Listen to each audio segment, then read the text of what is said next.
Kaç yaşdaman? Xudoyimiz, qarimisizmi? 4 ta farzandim bor. 4 ta farzand. 4 ta farzand. Eng katta farzandingiz? 23 yosh. 2 ta nevaram, bitta qiz. Ikkita nevara. Maryam Shokda. O'zingizni yaxshi ko'rishingiz kerakda. O'zingizni sevishingiz kerak. Ayol o'zini sevsa, qiyin-ku. Qanaqa qilib bola chaqadan ortib, oilaviy muammolardan ortib o'zini sevish shaxsan menga qiyin. Baribir oilaviy muammo o'z yo'ligida baribir. Ertaga birinchi misol uchun samolyotga chiqsangiz ham kislorod birinchi buni avariya bo'lib qolsa, xavfli holat bo'lib qolsa, kislorod o'zingga taqqan birinchi deydi. Keyin yoningdagiga yordam bera olasan deydi.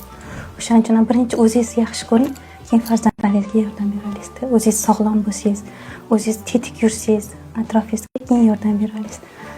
Qoyil qoldim. Juda chiroyli javob bo'ldi va men hech xayolimga ko'chasiga ham keltirmagan edim. Mana shu qarsak soladigan joy Sharila qizlar.